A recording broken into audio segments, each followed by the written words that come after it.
Hi, Wealth Creatives. As I mentioned earlier, this is our final mini masterclass of the Sacred Money Archetypes. This month of November, we have been meeting each of the money archetypes as I've been showing you their strengths and also their challenges for each of the Sacred Money Archetypes. And today we'll be meeting the last archetype for this month. So I'm very excited to get to share with you about the Sacred Money Archetypes. Before I jump into that, just want to introduce myself, really, in case we haven't met. My name is Brooke Hunt. I am a financial intuitive and money mentor here at Laura Elkasasi & Co. I have the great pleasure and privilege of working with Laura Elkasasi, who's the other gorgeous woman on the bottom left there. And Laura and I, and the work that we do in Laura Elkasasi & Co., we really do pride ourselves in being money mentors with a difference. We are here to support purpose-led entrepreneurs to really create that final financial freedom that they desire, that they crave, and really what they deserve. We all get to be able to reach that financial freedom. We should be able to. So we love to be able to take those businesses, those people who are stuck, and be able to just expand their wealth. And we do that through 3 different areas of the work that we do. We work with energy, strategy, and profitability, which each of these parts are just absolutely essential to be able to grow your wealth. And the Sacred Money Archetypes really are an essential part of the energy component of the work that we do. The Sacred Money Archetype supports what we do, and it supports our clients to be able to create that exponential wealth growth. And the Sacred Money Archetypes do that. We do that with the work that we do by creating that alignment with wealth, with money, and clearing your money blocks. So working with the Sacred Money Archetypes has just been fundamental to our client success. It has just been an absolute game changer. And the archetypes really do show us how to thrive in business, how to thrive in our personal life. And that is what we also do when we work with our clients. The money archetypes, Sacred Money Archetypes, really are about understanding money in a whole new level. And it really is like cracking your money code. And we use the Sacred Money Archetypes, as I said, in our work to create that expansion, to show you how to thrive, because often we are stumbling, yes. And in business, often we have the strategy, we're making some profit, but the energetic part of business is not there. And that is the essential missing piece. So who are the Sacred Money Archetypes? As I said earlier, there are 8 different Sacred Money Archetypes. We have met 7 of the 8 so far. So I have introduced you to the Ruler, the Maverick, the Accumulator, the Celebrity, the Connector, the Nurturer, and the Alchemist. And today we are meeting the Romantic. So the Romantic is your inner hedonist, and each of our Sacred Money Archetypes has that inner connection. But if you're the Romantic, that may already have you starting to think, feel, get curious, starting to feel that alignment with the Romantic Sacred Money Archetype. Also, just wanted to let you know, if you don't know who your Sacred Money Archetype is, you can discover that with the free quiz that we have on our website. The link is also in the comments or the description of this video. Go take our free quiz, discover who your top Sacred Money Archetype is, and make sure you watch that mini masterclass to find out how you can align with that archetype as well. But as I said, if you are the Romantic, you're possibly already starting to go, ooh, your inner hedonist. Oh, what is that all about? Starting to really get excited about what the Romantic can mean for you and your money. And our Romantic really is all about illuminating, enjoying the pleasures of life. Our Romantic loves to enjoy those pleasures of life, and they illuminate it for others as well. That's like their secret power. They get to illuminate, and you can see that in the Romantic. So our Romantic, they love to be in pleasure. They love to seek pleasure. They love to enjoy all of the pleasures of life that's available to them. And for the Romantic, that really is what life's all about. It is about just having the best of life. They often want to have that lavish lifestyle or indulge in having that comfort, that support, and just feeling just comfortable and expansive. They are more than happy to indulge in spending money on themselves, and that can help them feel special, appreciated, loved, and valued. And the romantic can easily spend money on people that they care about as well, like to spoil them as well, to show them how much they love them through that lavish gifts, abundantly spending on those they care about. And the romantic really does look for money to support them to live out this life that is full of joy, life that is full of living their greatest life possible. They are here for every opportunity available to them. And the romantics see money as something to be enjoyed. Yeah, it's like the something that is able to bring them that pleasure. So it provides that enjoyment, and spending money brings them joy. They love to spend money. But the romantics can often also find themselves annoyed that money can be one of those factors that stops them from saying yes, because our romantics want to say yes. They want to have pleasure. They want to have a great life. They want to be able to do all the opportunities to come to them.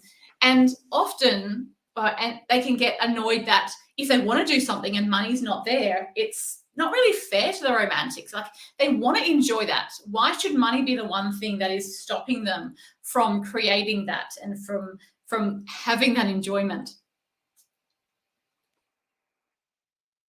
The sacred strengths of our romantic.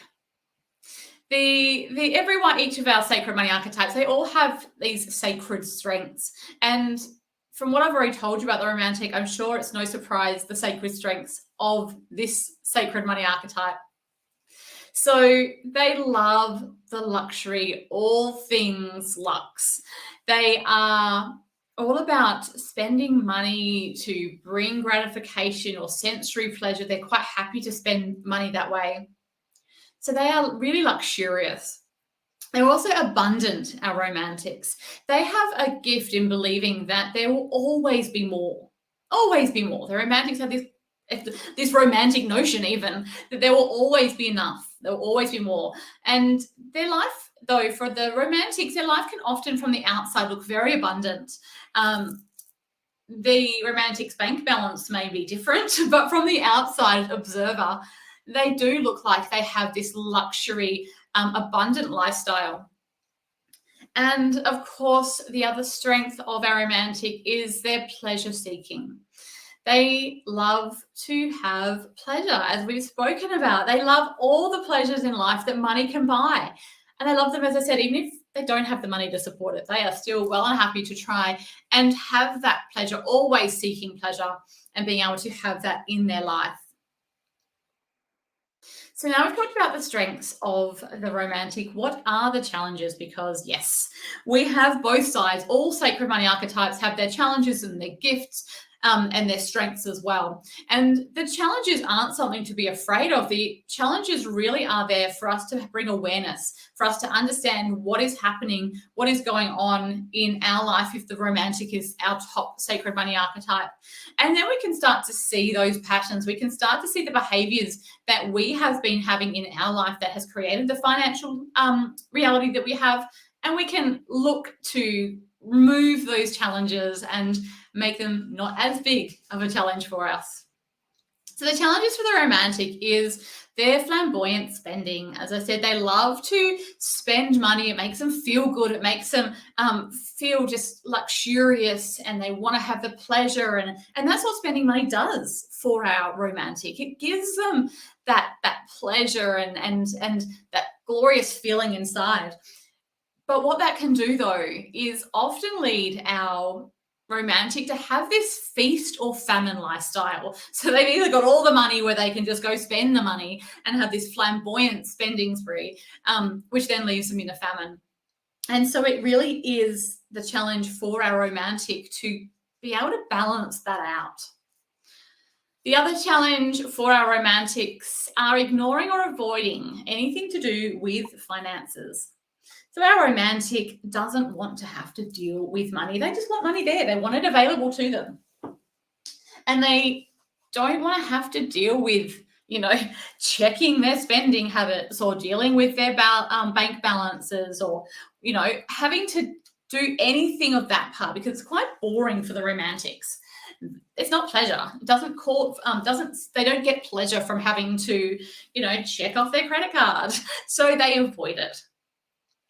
And they also can spend to mask those feelings of not being deserving or appreciated or loved. The romantic really does get that oxytocin hit from spending money, and it helps them to be able to mask any of those feelings. So often the romantic won't want to deal with any of that.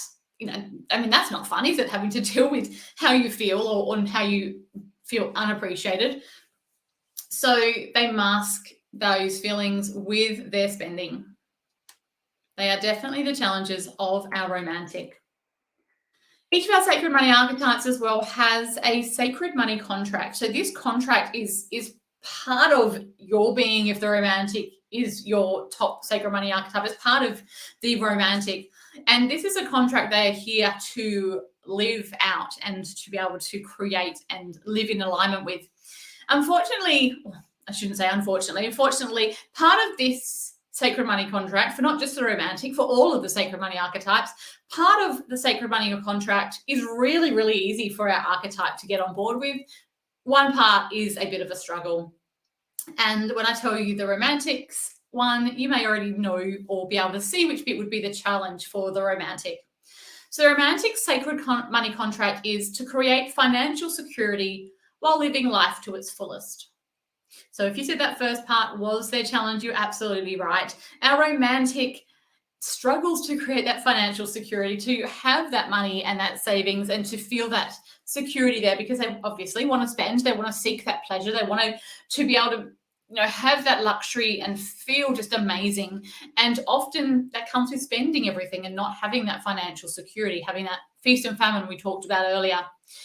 So that is the sacred money contract for the romantic to embody and to bring into reality, is to create that financial security while still living life to its fullest.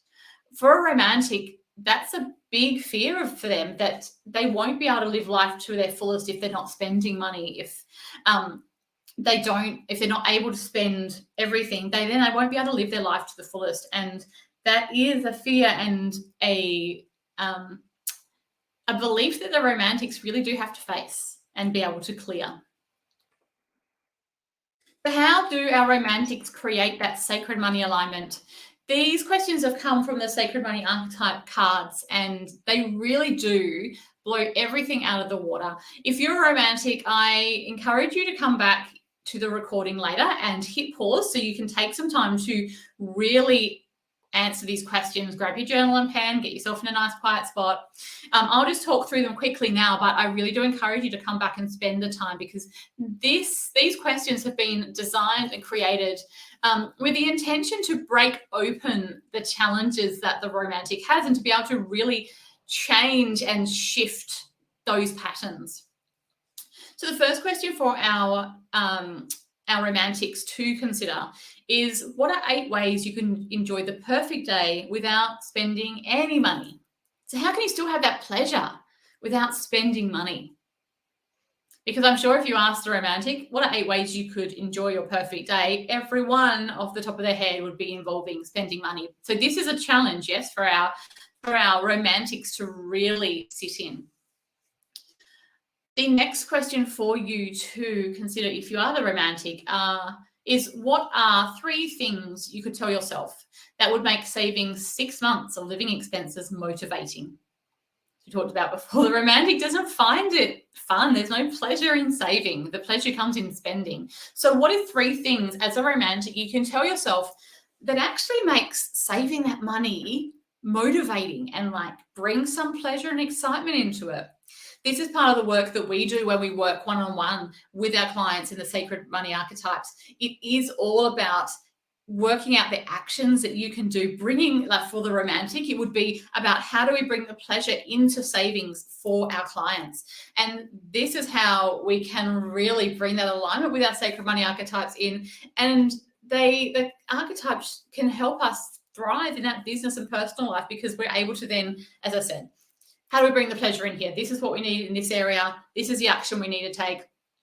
It's just such an eye-opener when we work with the sacred money archetypes. The last question for our romantics to consider to bring in that alignment is, what is the underlying source and emotional need triggering the statement of I deserve it? Give you a bit of a back story or back information about this. If you're the romantic, you're probably like, yeah, okay, I know when I say I deserve it. But for anyone who's not the romantic will often spend money because they feel like they deserve it. They spend money because they want to make themselves feel better. But I deserve to buy that handbag, or I deserve to buy this or buy that. It makes them feel better. Yeah, that pleasure again. And so that is where that statement of I deserve it comes from. It's when the romantics spend money with that in mind, like I deserve this. So if you are the romantic, spend some time just thinking, considering what is that underlying source and emotional need that is triggered in that statement. The empowering money mindset for our romantic is all about stretching into this new truth as a romantic. So these money mindsets, again, are a beautiful reflection into how our archetypes can really align with their money, with their financial freedom, with all that they're wanting in their wealth life. So the empowering money mindset for our romantic is creating and embracing a secure financial future is a way I can always enjoy the best of life. So it's that reminder to our romantics, having that secure financial freedom and future is how you can always enjoy the best of life. It doesn't have to be feast and famine. So creating and embracing a secure financial future is a way I can always enjoy the best of life. So if you're the romantic, I encourage you to write that down somewhere. You may want to put it on your bedside or as a screensaver on your phone, somewhere that you can constantly be visualizing and seeing it and telling yourself this amazing, empowering money mindset. So that brings us to the end of our mini masterclass. Yes, it was a mini masterclass indeed, all about the romantic. So where to next? Well, I'm pretty excited to let you know that we are going to be launching very, very soon the Sacred Money Archetypes program for each of our Sacred Money Archetypes. Is going to dive deeper into the Sacred Money Archetypes, how we thrive with them in business, how we use them to thrive in our personal life, really about creating those actions and those values that are in line with ourselves and our archetype to be able to, again, expand our financial life and future. So we'd love to invite you to come and jump on the waitlist for these programs. As I said, there's going to be one on each of our Sacred Money Archetypes, and you can jump on the waitlist there. It should also be in the comments if you're watching here on Facebook Live. And these programs, they're do-it-yourself, they're self-paced, you learn at your own speed, but you will absolutely be able to come away with a whole new outlook and a new vision of being able to work with your archetype and money. And of course, I would love to invite you to come and jump in to work with me one-on-one if you really want to bring that alignment into your life. We work for 3 months with your Sacred Money Archetypes. It's not just with your top one. We look at your top 3 and your bottom Sacred Money Archetype. All have just as much vital information as each other, but we really do look at how they are impacting your life in this moment and how you can bring their strengths and gifts that you already have within you out to be able to counter those challenges and to expand your wealth creation. So the link for that is also in the comments. Come and check it all out. If you've got any questions, you can also send us a PM, DM, or send us an email as well. But yeah, I'm hoping just this little glimpse that during the month of November, as I've been talking to you and introducing to you to all of the Sacred Money Archetypes, I really have hope that it has brought that awareness of the energetic component of creating that wealth. Our Sacred Money Archetypes is just one part of energy under that pillar of energy that we work with. And we're able to then, with that knowledge, bring in the strategy and the profitability as well. If you have any questions, as I said, please pop them in the comments. I will come back and answer them as well. And if you missed any of our other mini masterclasses, you can find them all on our YouTube channel at Laura Elkerslassie. And they are also on our Facebook page, Laura Elkerslassie and Co. With each of our sacred money archetypes, I have been tuning into the energy of the archetype, and they've been leaving us with a word, and I absolutely want to give the romantic that privilege as well. So I'm just going to spend just a second and just tune on in with the energy of the romantic. This is part of the work I do as a financial intuitive, but it's not like I have trained to do this. It's not something that it's something that anyone can do with the right training as well, just in case you're going, what on earth is she doing? And yeah, it is just really, we are all energy, everything is energy, and it's just being able to tune in and with that energy, with the archetype, and just to see what it is, has that word that it wants to leave us with. The romantic.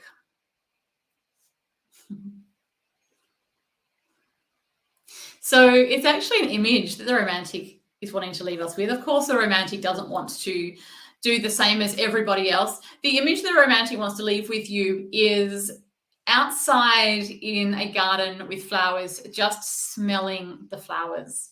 And it really is all about taking that time to find the pleasure in life that is outside and stopping to, the old saying, stop to smell the roses, stop to smell the flowers. Give yourself that time to be able to stop, smell the flowers, look around and see what is around you. Take the pleasure in your surroundings as well, and really allow that just to be part of your pleasure seeking. What is it around you that surrounds you right now that you can just find such pleasure in? Yes, so thank you, romantic, for leaving that with us. That rounds up our last Sacred Money archetype for the month of November. We will be coming in and giving you some more information on the work that we do here at Laura Elkerslassie and Co. But if you're curious and want to find out as well, you are more than welcome. We would love for you to jump on a chat. Let's connect and see how we are best able to support you to create your financial freedom, your financial future. As I said, the energy, the Sacred Money archetypes, is just a small part of the work that we do here at Laura Elkerslassie and Co. We have such huge amounts of resources available to us, the work that we do, and able to support our clients. It really is quite phenomenal in what we are able to create and support you to do. So as I said, if you have any questions, please let me know. Otherwise, until then, have an amazing time creating that wealth, and feel free to reach out if you like our support. Bye for now.